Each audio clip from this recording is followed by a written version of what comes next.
खुश आमदीद दोस्तों, मैं हूं इब्तिसाम जाहिद और आप देख रहे हैं मेरा यूट्यूब चैनल। शुरू करते हैं आज की कहानी। जब अब्बा और अम्मा की शादी हुई, देखने वाले कहते थे कि इस शादी का अंजाम जुदाई होगा, लेकिन अंजाम से बेपरवाह कुदरत ने मुझको माँ और बाप के दरमियान एक रास्ते की सूरत में पैदा कर दिया, लेकिन होनी होकर रहती है।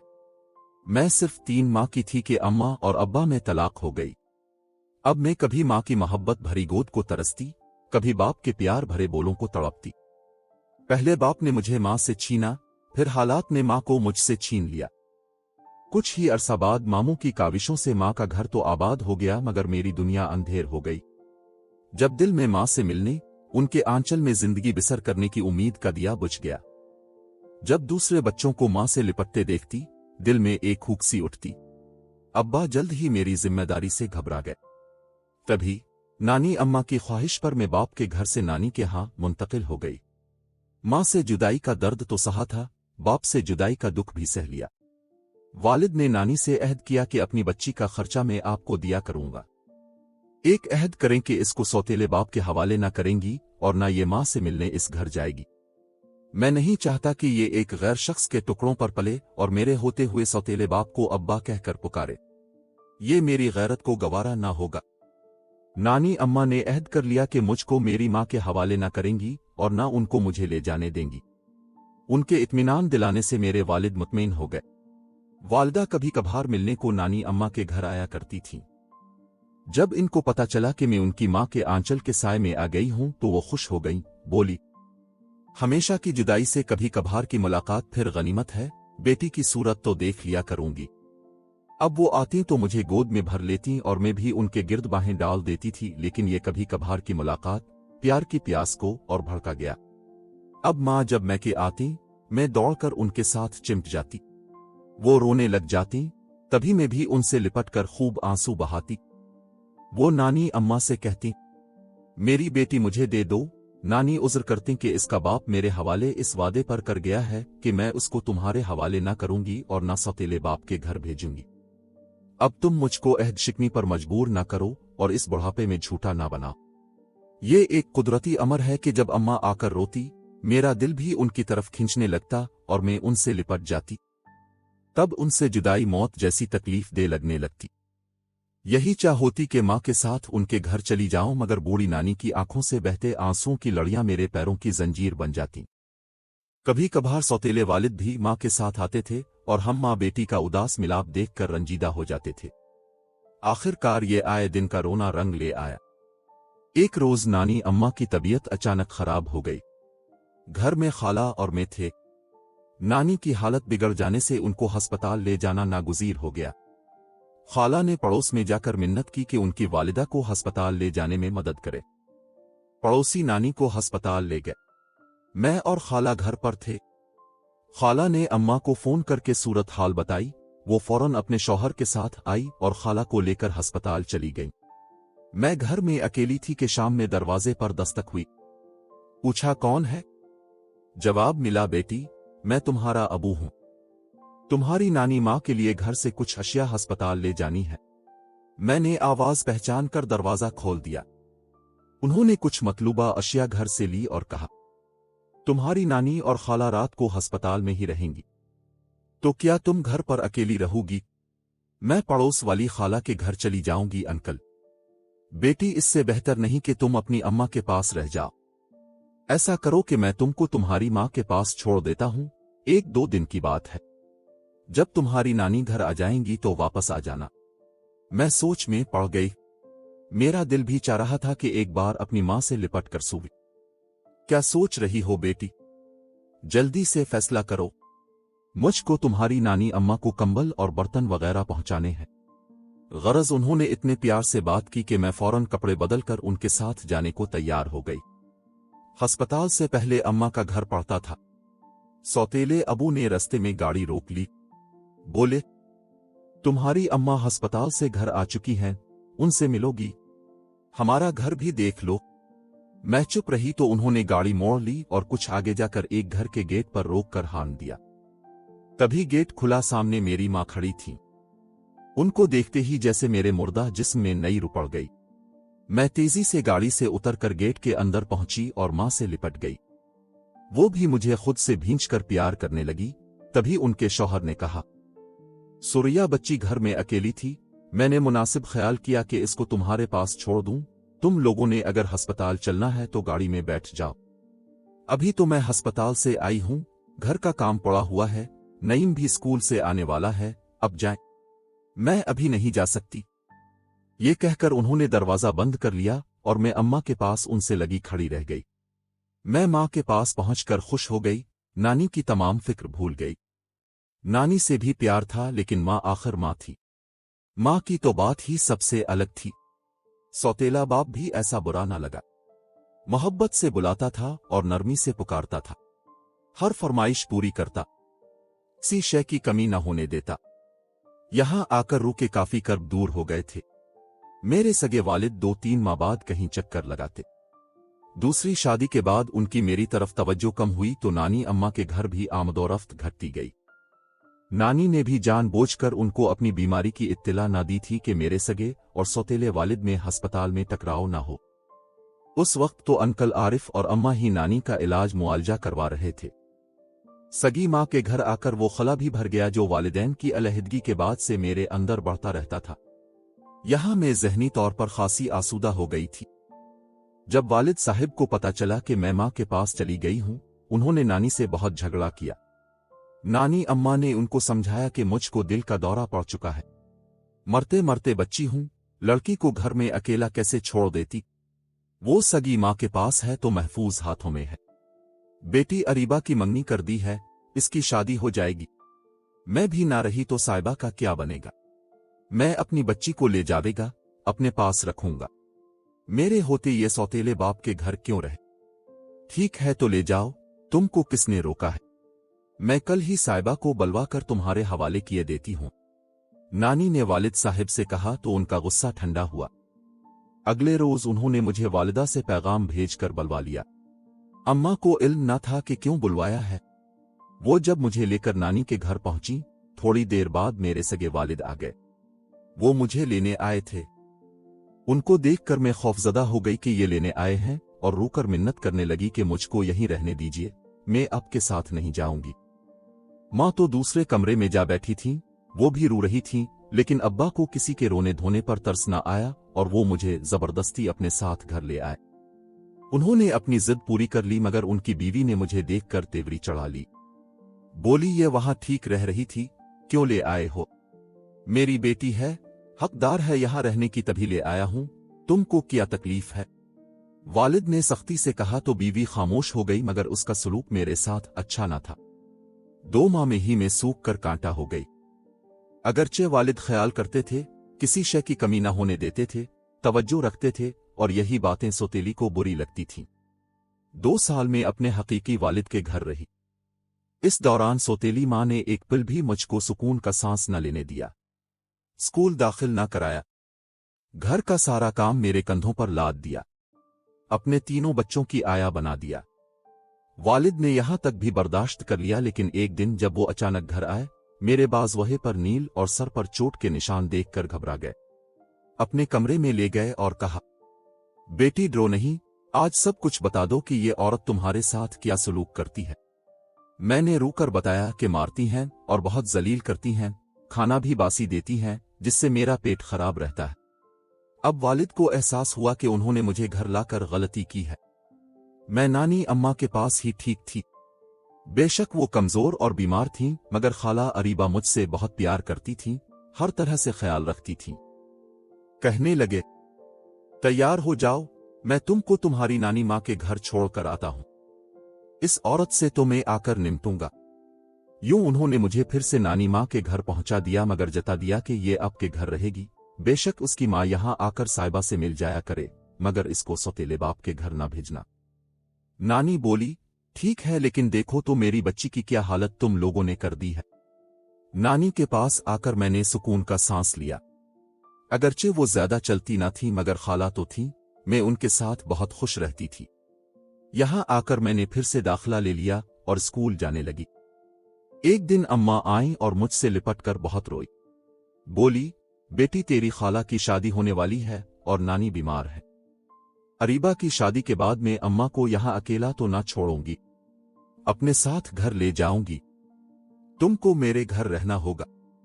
तुमको बाप से डरने की जरूरत नहीं, उनके घर रहकर सौतेली माँ के सलूक का मजा चख आई हो। अब आए तो साफ साफ बात करना, घबराना नहीं। हक ऐसे कभी नहीं मिलता जब तक हक के लिए हम बुलंद आवाज से बात नहीं करते। वालिद मुझे छोड़कर गए तो फिर ना आए, अम्मा हमें अपने साथ ले गईं। तभी खाला की शादी हो गई और 6 माह बाद नानी भी अल्लाह को प्यारी हो गई। मैं मुस्तकिल सगी माँ के पास रहने लगी। मेरे हकीकी वालिद ने गालिबन इस अमर से समझौता कर लिया था कि मैं अपनी माँ के पास ज्यादा महफूज और खुश हूं। यूं ही वक्त गुजर गया। 9 साल सौतेले बाप के घर रही। उन्होंने मुझको सगे बाप जैसी मोहब्बत दी और कभी इस प्यार में कमी ना आने दी। जब मैं 16 बरस की हो गई तो माँ का घर भी मेरे लिए गैर महफूज हो गया कि मेरे सौतेले बाप यानी अंकल आरिफ का बेटा जो अपने मामू मुमानी के घर रहता था, मामू के इंतकाल के बाद अपने बाप के घर आ गया। बल्कि यूं कहना चाहिए कि अंकल आरिफ खुद उसको घर ले आए। ये लड़का जिसका नाम कामरान था कुछ अजीब सा था। ना तो ये ज़हनी तौर पर पूरी तरह सही था और ना पूरी तरह पागल था। इसकी उम्र 31 के लगभग होगी, लेकिन बहुत ज्यादा खाने की वजह से जिस्म फरबा और उम्र ज्यादा लगती थी। वो अक्सर खामोश रहता था, सारा दिन अपने कमरे में बंद रहता और इंडोर गेम अकेले ही खेलता रहता। मसलन कैरम, ताश, शतरंज गरज सभी खेल अकेले खेलता। उसका काम टीवी देखना और खाना था। जब वो किसी से गरज ना रखता तो कोई भी इससे गरज ना रखता। अम्मा के तीनों बच्चे और मैं हम सब आपस में खेलते हंसते बोलते, लेकिन वो सबसे अलग थलग किसी से घुलता मिलता ना था। कुछ दिन हालात मामूल के मुताबिक रहे। अम्मा कामरान का बहुत ख्याल भी रखती थीं कि ये नॉर्मल इंसानों जैसा नहीं है। इस पर खुसूसी तवज्जो देती, खाने पीने का भी ख्याल रखती, कपड़े वगैरह उजले और इस्त्री करके इसकी अलमारियों में लगा देती और कामरान के सारे काम अपने हाथों से सरंजाम देती कि यही अंकल आरिफ की हिदायत थी। कोई नहीं कह सकता था कि अम्मा इस लड़के की सौतेली माँ है। कुछ दिनों से मैं कामरान में तब्दीली महसूस कर रही थी। वो मुझसे करीब होने की कोशिश करता, मुझे आवाज देकर बुलाता और मेरे साथ कैरम खेलने पर इसरार करता।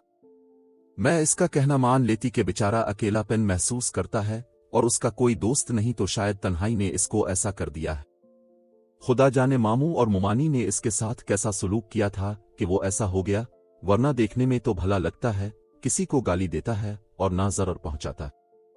जितना खाने को 2 खाता ही जाता है, इसके सिवा इसमें कोई दूसरी बुरी आदत भी ना थी। कुछ दिनों से वो मुझसे उनसियत महसूस करने लगा था। मैं नजर ना आती तो इसकी निगाहें मुझे ढूंढने लगती। थोड़ी थोड़ी देर बाद मेरा नाम लेकर पुकारने लगता। हर कोई इसके इस रवैये को नजरअंदाज कर देता कि सभी के ख्याल में वो एक नॉर्मल इंसान जैसा था नहीं। रफ्ता रफ्ता उसकी मेरी जानिब वारफ्तगी बढ़ने लगी, तभी मेरी वहशत बढ़ने लगी। अब इसकी नजरों में वो सादा वो बेलोस एहसास ना रहा, बल्कि किसी दूसरी सोच में गर्क रहने लगा। अब मुझको इसकी तरफ देखते हुए खौफ महसूस होता। कभी कभी तो उसके चेहरे के बदलते हुए तासुरात से झुरझुरी आ जाती। वो घर जो पहले मेरे लिए चमन जैसा था, अब मुझे एक अंधेरा और सुनसान जंगल लगने लगा था। हर लहजा डरी डरी रहने लगी। जाने अब क्या हो जाए, क्या खबर मुझ पर छत गिर पड़े कि जमीन जलजले से अचानक शिक हो जाए। हर सांस खौफ की एक लहर बनकर मेरे सरापे में उतरती थी और यकीन की दीवारों में दरारें डालती जाती थी। इस रोज माँ घर पर न थी, किसी काम से पड़ोस में गई हुई थी। मैं घर में अकेली थी कि कामरान जो अपने कमरे में सो रहा था, अचानक दरवाजा खोलकर बाहर निकल आया। मुझे तन्हा देखकर उसकी आंखों में एक वहशियाना चमक जागी, जैसे मासूम और बेबस हिरन को देखकर चीते की आंखों में शिकार करने की ख्वाहिश एक झपट बनकर लपकने लगती। मैंने कामरान की जानिब देखा तो मेरे मुंह से बेइख्तियार चीख निकल गई। जहां खड़ी थी वहीं मेरा वजूद ठिठर कर रह गया, खौफ से कांपने लगी। सोच रही थी कि आज मैं ना बच सकूंगी। शायद ये मुझको कत्ल करने के इरादे से आगे बढ़ता आ रहा है। आखिर वो बुरी घड़ी आ गई। वो एक खूनखार चीते की तरह मेरी तरफ बढ़ा ही था कि कुदरत को मुझ पर तरस आ गया। इस वक्त जब ये ताकतवर अधूरे जहन का इंसान मेरी मासूमियत को जख्मी करने वाला था, गेट के लॉक में किसी ने बाहर से चाबी घुमाई। ये वालिदा थीं, क्योंकि चाबी उन्हीं के पास होती थी। वो जब बाहर जाती, वापसी में बाहर से गेट को चाबी से खोलकर अंदर आ जाती थीं। सच कहूं कि मां के आने से एक क़यामत मुझ पर टूटने से रह गई। शुक्र किया कि बचाव हो गया। क्या जानती थी कि ये बचाव तो तबाही का पेश खैमा है, असल क़यामत तो आगे मुंतज़िर है। इसके बाद तो दिन और रात किसी भी वक्त एक लम्हे भी मुझको सुकून नसीब न हुआ। हर पल में एक नए खौफ की मूसलाधार बारिश में भीगती और कांपती रही। माँ भी बखूबी जान गई थी मैं किस वजह से परेशान रहने लगी हूं। पूछती थी कि क्या बात है, क्यों डरी रहती हो। आखिर मैंने बता दिया कि कामरान से डरती हूं। बेटी, कामरान आरिफ का सगा बेटा है, तुम्हारी खातिर वो क्यों इसको अपने घर से निकालेगा। यूं भी वो ज़हनी पसमानदा है, तो ऐसे बच्चों की जगह सिर्फ उनके अपने बाप के घर में ही होती है, दूसरे कब उनको रखते हैं। मैं आरिफ से नहीं कह सकती कि तुम कामरान को घर से निकालो क्योंकि मेरी बेटी इससे डरती है। ये बात किसी तरह भी मुनासिब नहीं है। मैं कोशिश कर रही हूं जल्द अज जल्द कोई अच्छा रिश्ता मिले तो तुमको तुम्हारे घर का कर दूं। अब माँ को क्या खबर कि मैं कामरान से क्यों डरती हूं, क्योंकि मैंने इसके अंदर के हैवान को वहशी होते देख लिया था, मगर माँ से ये बात कहने की जुर्रत भी ना हो रही थी। मबादा वो मुझे मेरे हकीकी बाप के हवाले कर दें, जहां सौतेली माँ के रूप में डसने को एक नागन मौजूद थी। माँ को अंदाजा होने लगा था कि इस घर में एतिमाद की छत किसी भी वक्त गिर सकती है, सो वो रोज आरिफ अंकल का सर खाने लगे कि कोई अच्छा रिश्ता देखिए। मैं लड़की को बया देना चाहती हूं, जवान बेटी का घर बिठाए रखना ठीक नहीं है। यूं तो आरिफ अंकल बहुत अच्छे इंसान थे, लेकिन उनको मेरे बया की कोई फिक्र न थी, या यूं कहना चाहिए कि जल्दी न थी। अम्मा ज्यादा कहती तो चिढ़ने लगते, और कामरान से तो इतनी मोहब्बत करते थे कि वो इसके खिलाफ एक लफ्ज भी नहीं सुन सकते थे। एक दिन पड़ोस में शादी थी। अम्मा अपने शौहर, बच्चों और कामरान के साथ शादी में चली गई। मेरी तबीयत ठीक ना थी, मैं ना गई। जब शादी की रसूमात शुरू हुई और लोग महव हो गए तो कामरान ने दीवार फलंगी और घर के अंदर कूद आया। देन की आवाज आई तो मैं चौंकी, बाहर निकल कर देखा वो बरामदे से घर के अंदर आ रहा था। आते ही इसने लाइट बंद की और फिर मुझे दबोच लिया। मेरी चीख निकल गई। मैंने फिर इतनी जोर से चीखें मारी कि वो घबरा गया और मुझे छोड़ दिया। तब मैंने सरपट गेट की तरफ दौड़ लगा दी और खोलकर बाहर निकल गई। होना तो ये चाहिए था कि मैं शादी वाले घर जाकर अम्मा को बताती, लेकिन वहां इस कदर रश था कि उनको भीड़ में तलाश करना पड़ता। मैं तो नंगे सर नंगे पांव भागी थी। सोचा कहां जाऊं, लेकिन जिस पंछी के पंख टूट गए हूं, इसकी उड़ान कहां तक होती है, भाग कर जाती कहां। भागते भागते आगे एक नौजवान से टकरा गई। वो और मैं दोनों ही गिरते गिरते बच्चे। वो बेचारा हवास बाख्ता हो गया। मैंने कहा, भाई मुझे बचा लो, कुछ बुरे लोग मेरे ताकुब में हैं, मुझको मेरी खाला के घर पहुंचा दो। तुम्हारी खाला का घर कहाँ है? उसने सवाल किया। मैंने पत्ता बता दिया। खाला का घर नजदीक न था। कहने लगा, अच्छा, मेरी गाड़ी सामने मौजूद है, तुम उसमें बैठो, मैं तुमको जहां कहती हो पहुंचा देता हूं। दरअसल वो खालू का रिश्तेदार था। मेरे पता बताने से इसने समझ लिया कि ये सही कह रही है। वो मुझे खाला के घर ले आया। जब खाला ने मुझे वहशत ज़दा और इस हाल में देखा तो दंग रह गईं। बोले, साहिबा, क्या हुआ है तुझे, और ये तो इस वक्त रात को, सर पर दुपट्टा और ना पैरों में चप्पल। ऐसा क्या हो गया जो तो इस तरह घर से भागी है? मैंने कहा, बताती हूं खाला, दम तो लेने दो और उनका शुक्रिया कहो जो मुझे यहां तक लाए हैं। अब खाला ने इस नौजवान पर तवज्जो दी और बेइख्तियार उनके मुंह से निकला, अरे ये तो सद्दाम है। सद्दाम, तुम यहां? हाँ खाला जी, ये मुझे सड़क पर बेसहमी भागती हुई मिले। आपका पता बताया। मैं समझ गया कि मामला संजीदा है, आपके पास ले आया। शुक्रिया बेटा। शायद तुम जानते होगे ये मेरी आपा सुरैया की बेटी है। हाँ खाला जी, जानता था। अच्छा बैठो, कुछ खा पी लो, तब तक इसके भी हवास दुरुस्त हो जाएंगे तो पता चल जाएगा कि क्या बात हुई है। वो खाला के शौहर यानी मेरे इकलौते खालू का भांजा था। खुदा ने मुझको और मेरी इज्जत आबरू को बचाना था कि ये फरिश्ता मेरे रास्ते में आया। उनका घर भी वहां ही था जहां मैं भागते भागते उनसे टकरा गई थी। शुक्र कीजिए कि इस कहानी का अंजाम अलमिया नहीं बल्कि खुशगवार हुआ। यूं कि जब मैंने सारी बात खाला को सद्दाम की मौजूदगी में बताई तो उनके दिल में नेकी की शमा की लो तेज हो गई, और यूं खालू जान ने खाला के ख्याल की हिमायत करते हुए सद्दाम के वालिदैन को राजी करके मेरी इसके साथ शादी करा दी। जो तहफ़्फ़ुज़ मुझे बाप के घर मिला और नामा के घर, वो मुझे खाला और खालू के जरिया सद्दाम के घर में मिल गया। सच है कि शौहर अच्छा हो तो उसके घर से बढ़कर पुरअमन कोई जगह नहीं और शौहर से बढ़कर कोई बेहतर मुहाफिज नहीं। कैसी लगी आज की कहानी कमेंट बॉक्स में जरूर आगाह करें। मुझे दीजिए इजाजत। खुदा हाफिज।